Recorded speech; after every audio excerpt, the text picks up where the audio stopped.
கிறிஸ்துவுக்குள் பிரியமானவர்களே, நம்ம எல்லாருடைய வாழ்க்கையிலையும் பல ரகசியங்கள் இருக்கலாம். யாருக்குமே தெரியாத ரகசியங்கள், இல்லை நம்ம நம்பும் ஒரு சிலருக்கு மட்டும் தெரிந்த சில ரகசியங்கள். அதே போல தான் ரகசியமான பாவங்களும் நமக்குள்ளாக இருக்கலாம். அந்த பாவங்கள் ஒருவேளை நமக்கு மிகவும் நெருக்கமானவங்களுக்கு கூட தெரியாமல் இருக்கலாம். ஆனால் இந்த ரகசிய பாவங்கள் நம்ம ஆண்டவருக்குள்ளாக வளராமல் நம்மை தடுத்து விடுகிறது. யோசுவா 7ஆம் அதிகாரத்தில் ஆகான் என்று ஒருவன் இருந்தான். அவனை பார்த்து யோசுவா அதை சொல்கிறார். அப்போது யோசுவா ஆகானை நோக்கி, மகனே, நீ இப்பொழுது இஸ்ரவேலின் தேவனாகிய கர்த்தரை மகிமைப்படுத்து. அவருக்கு முன்பாக அறிக்கை பண்ணி நீ செய்ததை எனக்கு சொல்லு, அதை எனக்கு ஒழிக்காதே என்றான். இந்த ஆகான் என்பவன் ஒரு யூத மனிதன். அவன் இஸ்ரவேல் தேசத்தை சேர்ந்தவன். இப்போ இஸ்ரவேல் மக்கள் கானான் தேசத்தை சுதந்திரிக்கும் போது முதல்ல எரிகோ நகரை அவங்க பிடிக்கிறாங்க. இப்போ அந்த எரிகோ நகரை அவர்கள் பிடித்தபோது ஆண்டவர் சொன்னார், அந்த நகரத்தில் உள்ள எந்த ஒரு பொருளையும் நீங்கள் உங்களுக்குன்னு எடுத்துக்கொள்ளக்கூடாது, அது பாவம். இப்போ இந்த ஆக்கான் என்ன பண்ணுறான், அதில் ஒரு சில விலையேறப்பெற்ற கொஞ்சம் காஸ்ட்லியான திங்ஸ் எடுத்து தன்னுடைய வீட்டில், அதாவது கூடாரத்தில் ஒளித்து வைக்கிறான். அவன் ஒளித்து வைத்தபடினாலே அடுத்து ஆயி என்ற பட்டணத்திற்கு இஸ்ரவேல் மக்கள் போனபோது அங்கே அவங்களுடைய படையில் 36 பேர் செத்து போயிடறாங்க. ஏன்னா இந்த ஆக்கான் செய்த பாவத்தினால கடவுள் இஸ்ரவேல் மக்களை தண்டித்தார். அப்போ தான் யோசுவா இந்த ஆக்கானை பார்த்து சொல்கிறாரு, எப்போ நீ பண்ண பாவத்தை ஒத்துக்கோ. இன்றைக்கி நம்ம ஆவிக்குரிய வாழ்க்கையில் முன்னேறாமல் நம்மை தடை செய்வது நமக்குள்ளாக இருக்கின்ற ரகசிய பாவங்கள். பொதுவாக ரகசிய பாவங்கள் என்று சொல்லும்போது பாலியல் சம்பந்தப்பட்ட பாவங்களை பலர் ரகசியமாக வைத்திருக்காங்க. அதனால தான் அதை நம்ம கள்ள தொடர்பு அப்படிங்கிறோம். சிலர் திருமணத்திற்கு முன்பாகவே பாலியல் பாவங்களில் உறவுகளில் ஈடுபடுறாங்க. சிலர் திருமணம் ஆனதுக்கப்புறமும் தன்னுடைய கணவனுக்கும் மனைவிக்கும் துரோகம் செய்து வேறொரு நபரோடு நெருக்கமாக இருப்பதுண்டு. வாலிபர்கள் நிறைய பேர் பார்த்திங்க அப்படின்னா இந்த ஆபாச படங்கள் பார்ப்பதற்கு அடிமைகளாக இருப்பாங்க. அதையும் வெளியில் சொல்ல மாட்டாங்க. இப்போது அது ரொம்ப சுலபமாயிடுச்சு. செல்ஃபோன் வச்சுருக்கிற எல்லாராலையும் இந்த பாவத்தை பண்ண முடியும்.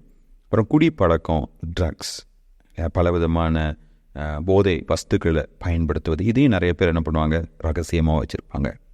ஒரு சிலர் பண விஷயத்தில் ஒரு இடத்துல வேலை செய்வாங்க. அந்த இடத்துல அவங்க என்ன பண்ணுவாங்க, யாருக்குமே தெரியாமல் பணத்தை ஏமாற்றி சம்பாதிக்கிறவங்களாக இருக்கலாம்.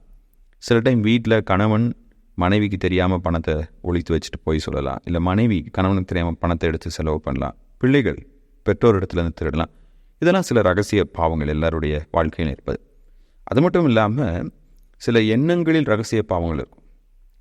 அதாவது பொறாமை, போட்டி, தவறான எண்ணங்களோடு என்ன பண்ணுறது, சில காரியங்களை செய்கிறது. இப்போ இந்த ரகசிய பாவம் எல்லாருடைய வாழ்க்கையிலையும் இருக்கக்கூடும், இல்லைன்னா பலருடைய வாழ்க்கையில் இருக்கக்கூடும்.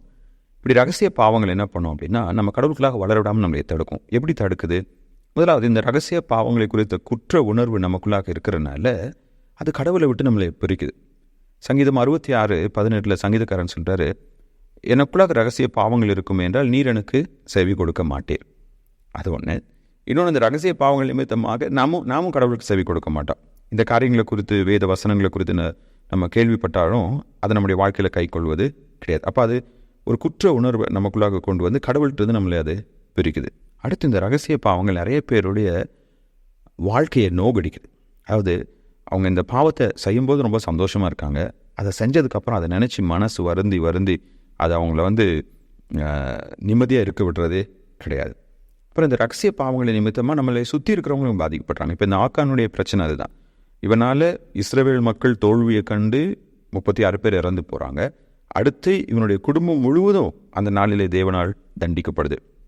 சில சமயத்தில் நாம் அந்த பாவத்தை செய்வோம். ஆனால் நம்ம அந்த பாவத்தை செய்கிறனால பிரச்சனை நம்மளை சுற்றி இருக்கிறவங்களுக்கு வருது. அப்புறம் எப்படா நான் மாட்டிடுவோனுங்கிற பயம் எனக்குள்ளாக இருக்குது. இதெல்லாம் ஒரு சில விளைவுகள். சரி, இப்போ இது குறித்து நான் என்ன பண்ண முடியும்? எப்படி நான் இந்த ரகசிய பாவங்களை மேற்கொண்டு ஆண்டவருக்குள்ளாக வளர முடியும்? முதல் காரியம், இந்த ரகசிய பாவங்கள் நம்ம செய்கிறத யாராவது ஒருத்தர் கண்டுபிடிச்சாலும் கண்டுபிடிக்கலனாலும், நான் பிடிபட்டாலும் விடாவிட்டாலும் நான் உடனடியாக மனம் திரும்பணும். I should humble. இந்த பிரச்சனை எனக்கு இருக்குது, இதிலேருந்து நான் வெளியில் வரணும். வேதம் சொல்லுது, அதை நம்ம கடவுள்கிட்ட அறிக்கையிடணும்.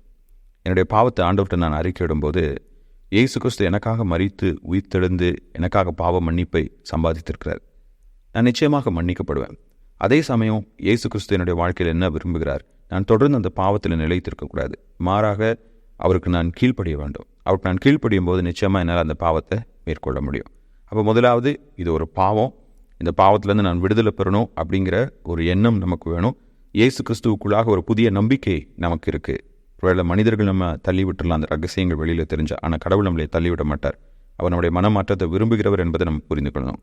இரண்டாவது, அந்த பாவம் செய்யும் வாய்ப்புகளையும் சூழ்நிலைகளையும் நம்ம தவிர்க்கணும். இப்போ சில டைம் இதுதான் என்னுடைய பிரச்சனைன்னு சொல்லி எனக்கு தெரியும், ஆனால் நானே வழியன போய் அந்த சூழ்நிலையில் சிக்க வைத்து கொள்வேன் என்னை. இப்போ குறிப்பிட்ட நண்பர்களோடு சேர்ந்தால் இந்த பாவத்தை நான் செய்வேன் அப்படின்னா அந்த நண்பர்களோடு நான் போவதை தவிர்க்கணும். இப்போ நான் தனியாக இருந்தேன்னா இந்த பாவத்தை நான் செய்வேன் அப்படின்னா நான் தனியாக இருக்கிறத தவிர்க்க வேண்டும். அப்போ அந்த வாய்ப்புகளும் சூழ்நிலைகளும் எப்படி உருவாகுது, எந்த சூழ்நிலையில் நான் இதை செய்கிறேன், எப்படி அதுக்கான வாய்ப்புகளை நான் உருவாக்கி கொள்கிறேன் அப்படிங்கிறத நான் யோசித்து அந்த காரியத்துலேருந்து நான் என்ன பண்ணணும், விலகி இருக்கணும். அப்புறம் மூணாவதாக, பாவத்தை கர்த்தர் பார்க்குற விதமாக நம்ம பார்க்கணும். சில பாவங்கள் செல்ல பாவங்களாக மாறிடுது. டார்லிங் சின்ஸ் அப்படின்னு சொல்லி ஆங்கிலத்தில் சொல்லுவாங்க. செல்ல பாவங்கள் என்னென்னா, இதை செய்கிறதுனால என்னப்பா, இதனால் யாருக்கு என்ன பிரச்சனை அப்படின்னு சொல்லி நம்ம நினைக்கலாம். ஆனால் அது கொஞ்சம் கொஞ்சமாக நம்முடைய இருதயத்தை கரைப்படுத்தி, நம்முடைய எண்ணங்களை கரைப்படுத்தி கடவுளை விட்டு நம்மளை ரொம்ப தூரம் பிரிச்சிடும். மாறா எல்லா பாவத்தையும் கடவுள் அருவருக்கிறாரு. எந்த ஒரு பாவமும் கடவுளை விட்டு என்னை பிரிக்கும், அவருக்குள்ளாக நான் வளர விடாமல் என்னை தடுக்கும். இதை நம்ம புரிந்து கொண்டு இந்த ரகசிய பாவங்களை நாம் விட்டு விட வேண்டும். அதுலேருந்து நம்ம மனம் திரும்ப வேண்டும். கர்த்தருடைய வார்த்தைக்கு நம்ம கீழ்ப்படியணும். அதை செய்யக்கூடிய வாய்ப்புகளையும் சந்தர்ப்பங்களையும் சூழ்நிலைகளையும் விட்டு நம்ம விலகி இருக்கணும். அப்போ நம்மால் கர்த்தருக்குள்ளாக வளர முடியும். கர்த்தர் தாமே அந்த ரகசிய பாவங்களை மேற்கொண்டு அவருக்காக எழும்பி பிரகாசிக்கும் மனிதர்களாய் நம்மை மாற்றுவாராக. ஆமென்.